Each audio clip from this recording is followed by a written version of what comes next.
Hello বন্ধুরা, আমি হলাম তোমাদের সবার প্রিয় রসালো লাল আঙুর। শুধু স্বাদেই নয়, রঙেও আমি রাজকীয়। আজ আমি তোমাদের শোনাবো আমার জন্ম থেকে তোমাদের প্লেট পর্যন্ত আসার এক রোমাঞ্চকর গল্প। আমার আদিবাড়ি কিন্তু মধ্যপ্রাচ্যে। প্রায় ৬,০০০ বছর আগে মানুষ আমাকে প্রথম খুঁজে পেয়েছিল। সেখান থেকে আমি ধীরে ধীরে গ্রিস, রোম এবং পুরো বিশ্বে ছড়িয়ে পড়ি। প্রাচীনকালে রাজারা আমাকে স্বর্গের ফল মনে করতেন। আমার চাষ কিন্তু বেশ সময়ের ব্যাপার। রৌদ্রজয় আবহাওয়া আর উর্বর মাটিতে লতানো গাছে ঠোকায় ঠোকায় আমি বড় হই।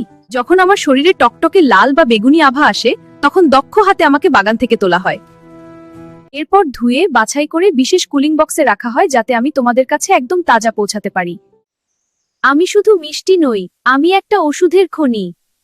আমার ভেতরে থাকা রেসভেরাট্রল হৃদরোগের ঝুঁকি কমায়।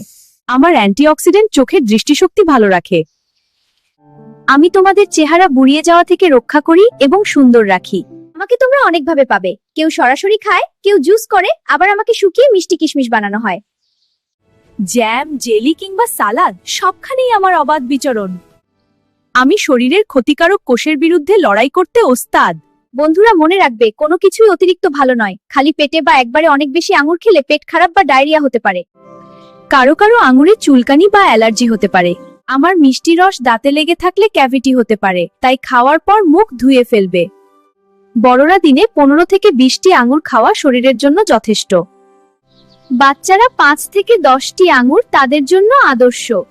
তবে মনে রাখবে, ছোট বাচ্চাদের আঙুর দেওয়ার সময় মাঝখান থেকে চিড়ে দেবে, যেন গলায় আটকে না যায়। তাহলে আজ থেকেই তোমার ডায়েটে আমাকে রাখো। ভিডিওটি ভালো লাগলে লাইক দাও আর গেসেন্সি চ্যানেলে সাবস্ক্রাইব করে আমার বন্ধু হয়ে যাও।